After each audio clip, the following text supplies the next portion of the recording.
start with you, Mr. Moitra, because, the question that needs to be asked is who spread the rumor on the ground that a young man was killed in police firing?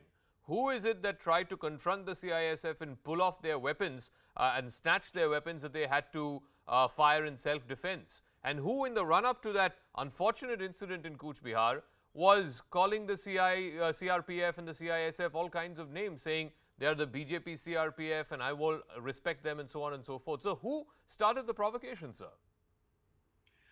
Mr. Jacob, good evening. Good evening to all my fellow panelists. We have lodged an official complaint with the Election Commission 2 days back. Just now, as I'm discussing with you this evening, senior parliamentarians are at the Election Commission Kolkata office to register their complaint once again against provocative statements made by certain BJP leadership. But coming back to your question, one, we have asked the Election Commission to give us footages of or as to what exactly happened on that day, one. Second, why did the CISF open fire? Did they exhaust all options before they started opening fire? This is the question which they will have to answer. 2. 3. Today, one 15-year-old boy, Mrinal Haq, who's writhing in pain in Matha Bhanga Hospital in Cooch Behar, has a different story to tell in contradiction to the report which is being filed by the... There will be an investigation to get to the bottom of what happened on the ground. But can you deny politically that the Chief Minister never said anything disparaging about the CISF and the CRPF in the run-up to this incident? If you're basically going to, repeat, they are BJP CRPF, they are Amit Shah CRPF, don't respect them, gerao them.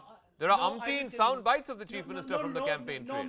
No, Mr. Jacob, I consider you to be a very enlightened person, and I consider the audience to be equally enlightened as all of us.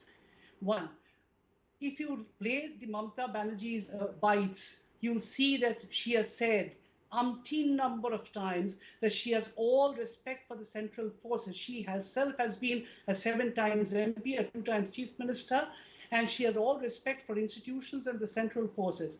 But a certain section of the central forces are being directed to behave in a way which is unfamiliar to their DNA. One. Okay. Second, she has also said that if any part of the central force, Mr. Jacob, I repeat, has been found to be intimidating the voters and not allowing them to exercise their franchise, then please gherao them, right? Gherao means, gherao is, please allow me. An elected Chief Minister saying gherao security forces, I've never heard of such a thing. And in the particular case in Sitalkuchi, this young man was not eligible to vote, irrespective of what happened to him. So the question of the security forces driving away a potential voter does not arise, certainly in the Sitalkuchi